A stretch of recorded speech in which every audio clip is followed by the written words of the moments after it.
Start. महोदय, माननीय सदस्य मुझे क्षमा करेंगे यदि मैं भी उन्हीं बातों को दोहराऊं जिन्हें पहले कहा जा चुका है, क्योंकि समान प्रश्नों की समान परिस्थितियों में समान ही उत्तर होंगे। केवल इस सदन में ही नहीं, मैं सर्वत्र आलोचना का स्वागत करती हूँ। मैं इसे बहुत अधिक प्रेरक पाती हूँ। एक विश्वास प्रस्ताव में कि हम क्या देखना चाहते हैं, हम इसमें एक वैकल्पिक नीति की रूपरेखा देखना चाहते हैं जिस पर सरकार कार्यान्वयन कर सके। लेकिन जब हम यह देखते हैं कि केवल एक वैकल्पिक नीति के स्थान पर उतनी वैकल्पिक नीतियों का सुझाव दिया जाता है जितनी पार्टियां होती हैं, और कभी-कभी एक ही पार्टी की जितनी समस्याएं हों उतनी ही वैकल्पिक नीतियां होती हैं, तो उस स्थिति में मेरी राय में अविश्वास प्रस्ताव का कोई अर्थ नहीं होता। वस्तुतः विपक्ष के माननीय सदस्यों में जो एकमात्र समानता है वह यह है कि कांग्रेस शब्द के उल्लेख मात्र से उनमें एक विशेष प्रकार की प्रतिक्रिया होती है। पिछले आम चुनावों में भिन्न विचारों वाली सरकारों का निर्माण हुआ।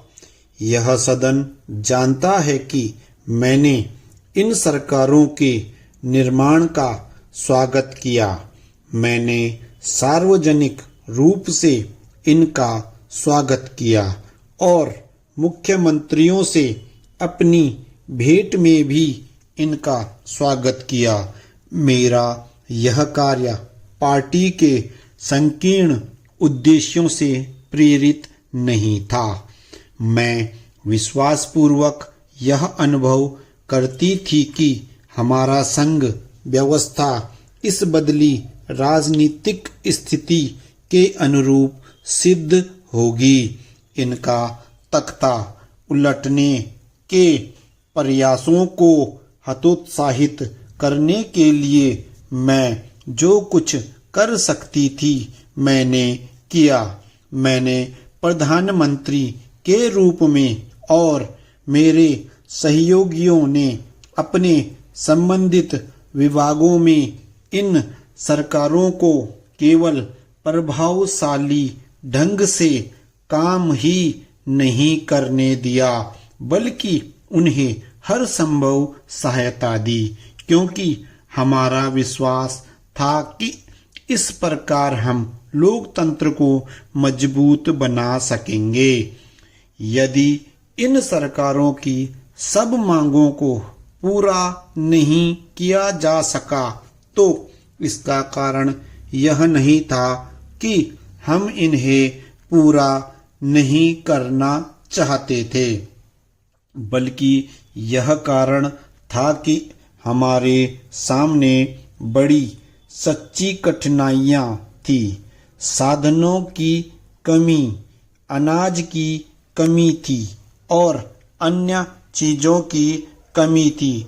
केवल गैर कांग्रेसी सरकारों को ही इन कठिनाइयों का सामना नहीं करना पड़ा, बल्कि कांग्रेस पार्टी की सरकारों को भी ऐसी ही कठिनाइयों का सामना करना पड़ा, और ये सरकारें भी हमारे ऊपर उनके हितों का ध्यान न रखने का दोष लगा रही है।